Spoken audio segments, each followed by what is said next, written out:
une surface d'environ 2 mètres carrés, un poids proche de 5 kg, un tissu souple, lisse, résistant, extensible ou encore imperméable, la peau, organe le plus lourd et le plus étendu du corps humain, cumule à elle seule toutes ses propriétés.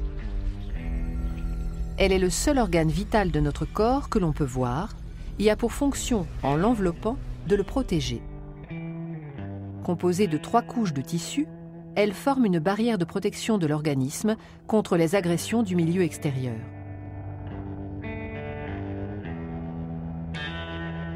L'épiderme, c'est la couche superficielle directement en contact avec l'extérieur.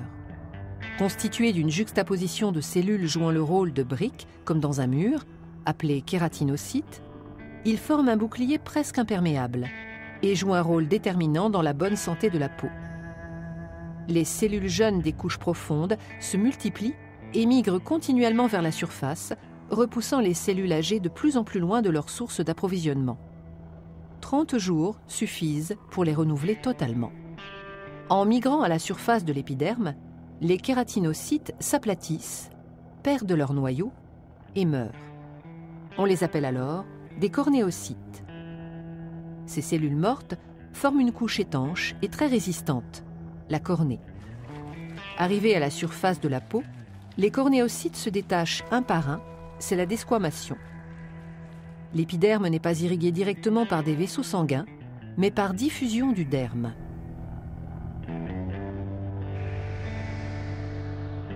Le derme, c'est la couche épaisse de la peau. Il contient un réseau extrêmement abondant de vaisseaux sanguins dont aucun ne pénètre dans l'épiderme. Ils ont, en plus de leur rôle nourricier, une fonction essentielle dans la régulation de la température du corps.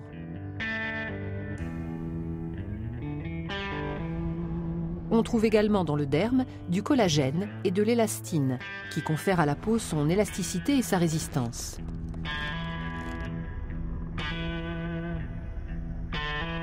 Il contient les bulbes pileux et les glandes productrices du sébum et de la sueur, la transpiration participant activement à la régulation de la température du corps.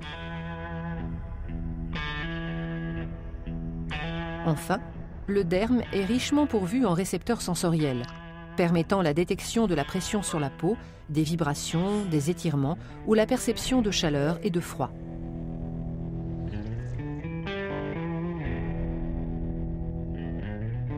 L'hypoderme est la couche la plus profonde, dans laquelle se trouvent la plupart des cellules graisseuses, les adipocytes.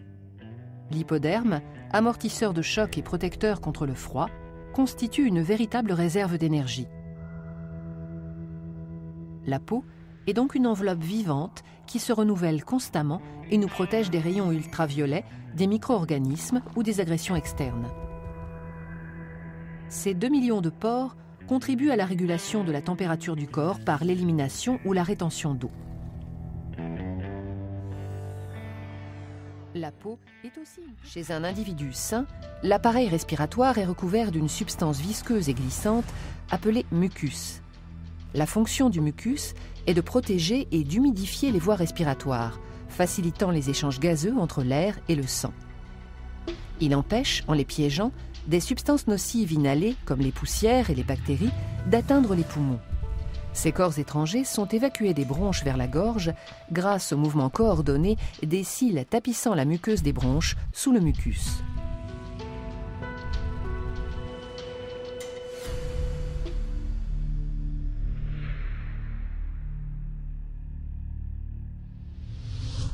Le microbiote intestinal est l'ensemble des micro-organismes hébergés dans le tube digestif. Notre microbiote comprend près de 100 000 milliards de bactéries, 10 fois plus que le nombre de cellules du corps, et pèse plus lourd que le cerveau, jusqu'à 2 kg. 1 gramme d'excréments humains contient plus de bactéries qu'il n'y a d'êtres humains sur Terre. Avant la naissance, le tube digestif du fœtus est stérile. Lors de l'accouchement, le nouveau-né ingère des micro-organismes, notamment présents chez sa mère. Son tube digestif est ainsi rapidement colonisé par des bactéries vaginales et fécales maternelles. Il connaît alors un véritable bactérie-boom. Par la suite, la composition de ce microbiote intestinal va évoluer, en fonction par exemple du mode d'alimentation du nourrisson, allaitement ou lait de substitution. L'allaitement maternel favorisant l'implantation précoce de certaines souches bactériennes. La composition du microbiote se complexifie avec le temps. Elle comprend de très nombreuses espèces de bactéries, mais aussi par exemple des champignons microscopiques et des virus non pathogènes. Cette composition, à peu près stable dès l'âge de 3 ans, s'appauvrit légèrement chez les personnes âgées. Les micro-organismes se situent sur toutes les surfaces exposées à l'environnement. Peau, yeux, nez, organes génitaux, intestin grêle et côlon. Ce dernier fait partie des écosystèmes microbiens les plus densément peuplés de la planète. La diversité des micro-organismes y est maximale, avec plusieurs centaines d'espèces. Chaque individu possède un microbiote qui lui est propre en termes de combinaison d'espèces. À l'instar de nos empreintes digitales, nous portons donc chacun notre signature bactérienne personnelle. Le microbiote intestinal peut être considéré comme un organe fonctionnel du corps humain, rendant chaque jour d'inestimables services à son hôte. Il est en étroite interaction avec notre intestin et joue différents rôles majeurs. Ainsi, il exerce des fonctions métaboliques essentielles à la digestion. Une fraction des aliments, comme les fibres alimentaires, et une grande partie des glucides, n'est pas digérée par nos enzymes dans l'intestin grêle. Elle est dégradée par le microbiote dans le côlon.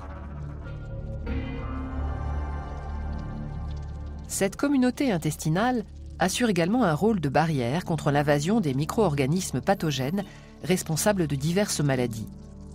Non seulement le microbiote les empêche de s'installer en occupant le terrain, mais les bonnes bactéries du microbiote luttent directement contre les pathogènes par compétition pour les mêmes nutriments et par la production de substances bactéricides.